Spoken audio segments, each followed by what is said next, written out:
Hello, good afternoon. And in addition to being an organizational change consultant, I want to say also I have been a certified nursing assistant and I have been a gerontological nurse and worked in our field since early in 1980s. And today I want to talk about power. Who's got it? Who doesn't? Why it matters. So when I think about my work over the last 35 years, it seems crazy. I go back to the very first nursing home I worked at. It was this huge, crazy 450-person home on the outskirts of Chicago that had been federally decertified, yes, and it was considered by some the worst nursing home in Illinois. Now, I want to just say something. You got to work hard to get that title. You don't get it easily. You have to fight, and they finally award it to you. And as you're thinking, who is this woman? But we went in, a group of people who said, we think it can be different. We think we need to be able to change this place so the people who live here have lives that are meaningful and valuable. And so we worked and we worked. And I have to say, my good friend Mary Telesnike, who's going to be here at the conference too, was there. We were together with a group of mighty women and men. But the thing that really fascinated me was the fourth floor. 77 people living in mid-stage and later stages of dementia or other assorted mental health diagnoses were all kind of squished in this big U shape, you know, these older nursing homes and all these people, and it was kind of chaotic and kind of crazy. And we looked at it and we said, oh, come on, we can do better. We have to do better. And so this was 1983, but we said, well, what can we do? And we started brainstorming and saying, what if we had things, meaningful things to do during the day and in the evening, and look at the strengths of the people who live there and engage them? And so we created sort of a social activity program with an occupational therapist, Tiba. And it was good. And we also said staff need education. And although it may have been early on, we were helping people understand about Alzheimer's disease and dementia and about approaching people and seeing who they were. And we did a lot of education. We also invited families to the table with a support group and an education group. We even looked at this big, huge space and said, we gotta break it down. We created 3 neighborhoods and we painted them different garish colors with the hope that people would recognize their own space. We had primary assignments of staff, including housekeepers and activity aides, in addition to nurses and nursing assistants. And I want to just say for 1983 and 84, it wasn't bad. But what we really learned, what I really learned, was just being with people living with dementia in that space. And trying to say, how can I look at the world through the eyes of that person? So it's one evening and there's a nurse who's got a med cart and pushing it down, and she comes up to an elder, Francis, who's sitting in a wheelchair. And this nurse, who was a nice person, but said, Francis, I've got something for you. Open your mouth. Let's take a little sip. I've got a couple pills. And I saw Francis clench her face and turn away. Just to be clear, I never heard Francis say anything in the entire time that I had met her. She made some sounds, but certainly language, she had lost a lot of language. And in that moment, when that nurse was trying to get her to take the pill, you could see that Francis was spitting mad.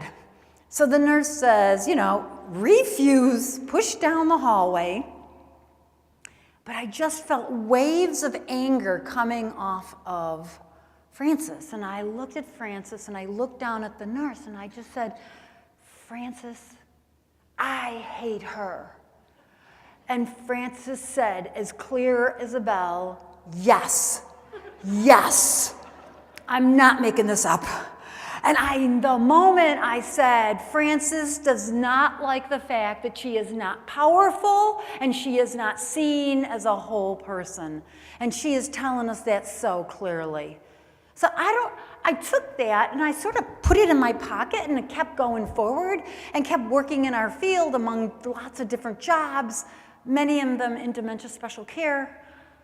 But I get to this next nursing home, maybe 2 or 3 jobs later, I don't know, it's already now the early 90s. And there was this guy, I loved George. George was 97 years old, a tough bohemian guy from the south side of Chicago. He had been in tool and die maker, but he was now 97 in the hospital, not the hospital, in the nursing home for rehab. It was Medicare skilled. And he was working so hard. His only dream was to get back to his house where he lived alone, but that, darn it, was his goal. Every day at lunchtime, he would eat lunch with 3 other men who were, his cohorts. They were other people there for rehab, but they shared so much. They shared life experience. They shared the same neighborhood. And what I realized was, during lunch, that was normal. George was so struggling to get back to normal again, but when he sat there with those 3 other men, they were just enjoying taking a breath and being normal. So one day George says, I want to talk to you. This was in the afternoon. I want to talk to you, he says to me. I was like, yeah, George, what's going on? And he said, today it wasn't right. It wasn't right. She shouldn't have done that. I'm like, what? She said, that aide, she just took my wheelchair and pulled me away from the table. And she put me over there at another table. And she said, George, we've got a new resident coming in, a man, and I want him to sit at this table so that he feels welcome. I know you don't mind. Well, he did. George minded a lot, and I'm making a big deal out of it. It sounds like a little story, but it's a big deal because George, in that moment, said, I am not a baby, and she had no right to do that. And one more time, I just had this overwhelming sense of power, At the same time, out of that home was a lot of other things going on, like the whole culture change movement and the Pioneer Network and moving to person-centered care, right? You guys were all part of this. I know you were. So we were all saying things can be different. And yet when we walked down the hallway in the homes that we worked in, it didn't feel easy. It didn't feel obvious of how we were going to take these ideas, like deeply knowing each person, and each person can and does make a difference. And risk-taking is a normal part of life. Oh, sounds easy to write on a piece of paper and stick in right? Easy to do an in-service on, but what do you do to make that live in your organization? And as I walked down the hall one day, I heard someone screaming. They were in a shower. I heard, help, help, help me! They're killing me, they're raping me! I know none of you have ever heard that. What's interesting is there was a family member in the hallway of another resident, and she said, oh my gosh, what's going on? And a staff person said, oh, it's okay, it's just Eleanor, she's getting a shower. She just does that, she's fine. What do you think? Well, maybe you think she's fine, and maybe I think she's fine, but what's the only problem? Yeah, Eleanor doesn't think she's fine. So we could end the story there, but I think that's when I finally had this revelation. So here's the revelation. It is about power. It is about Eleanor, and it's about Francis, and it's about George, but it's about something else too. And this something else is the nursing assistant who's in the shower with Eleanor. What kind of power does she have? Does she have power to make it different? Does she have power to say, no, we're not doing this right now. No, we are going to, Eleanor is not going to get a shower at 4 o'clock on a Thursday just because her name's on the schedule there. But that I, as the person most in relationship with her, have the power to change things, to make things right for Eleanor, to hear her voice. Because power is when we hear Eleanor, and when she screams, we believe her. And power is when the person in relationship with her can say, I am in relationship with you, and I can make things different. So, where's this all going? Here's where it's going. I believe that we could keep on keeping on and talk about person-centeredness and relationship-based and beautiful, lovely, wonderful things, and that's nice. But I believe until we are ready to acknowledge the empowerment of the workforce as the people who will, in relationship with elders, create reciprocity and well-being and growth, that relationship is the most important relationship.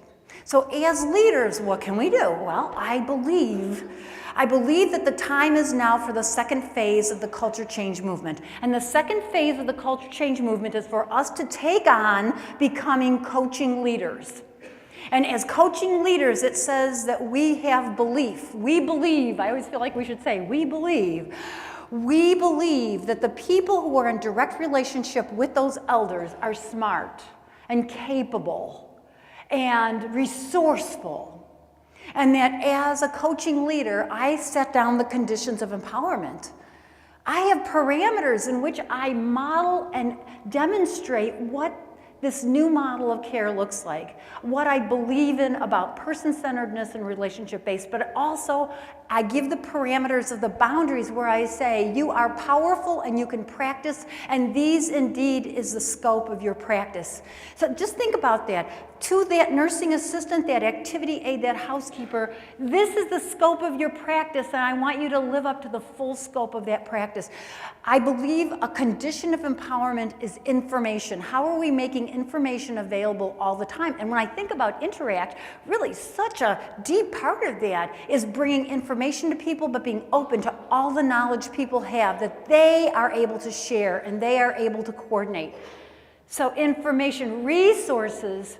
As a coaching leader, I make resources available for people to succeed. I will say there was a huge study that was done a few years ago with thousands and thousands of employees. And what they did is they asked those employees, so tell us. And these were people who were identified as highly successful employees. And so they asked, what do you get from your employee that lets you be so successful? And they said the two top things are, I am clear what's expected of me at work. Wow. And number two, I have the materials and supplies to do my job right. Resources.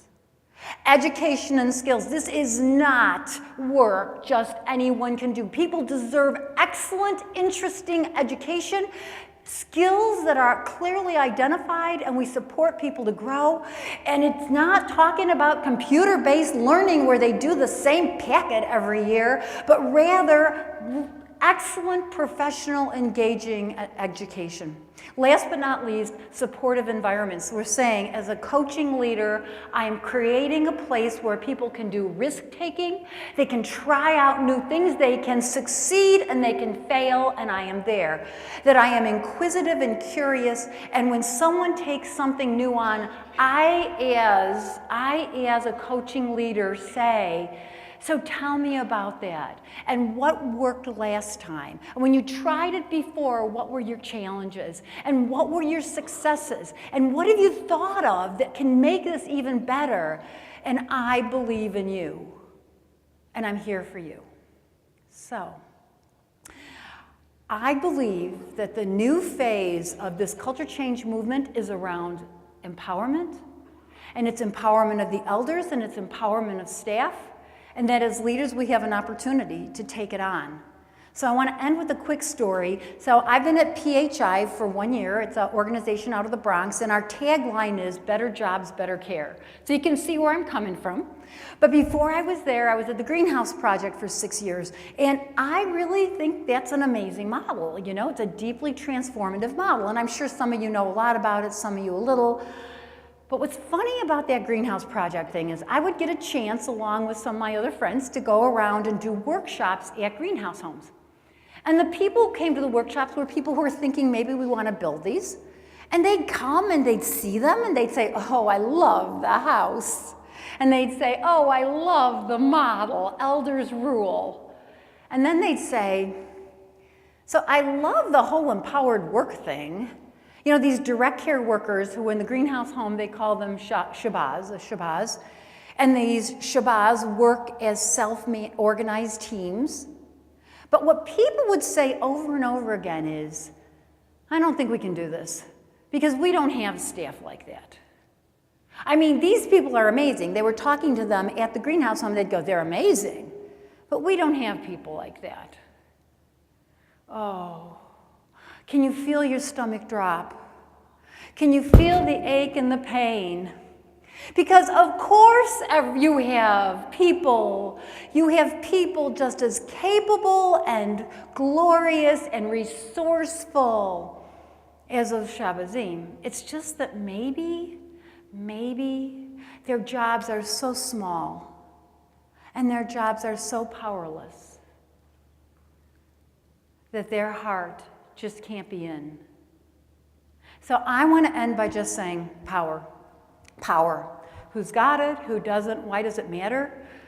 I believe that as leaders, we have an opportunity. We have a deep opportunity to say enough already. If elders are going to live valued, knowing, empowered lives, then the people who are most directly in relationship with them need to be highly valued, need to be supported, and need to be powerful people. And from that, you have a relationship. And from that relationship, well-being can grow out of it. So I challenge you, it's a fun ride, and let's get ready for the next phase of deep transformation and person-centeredness. Thank you very much.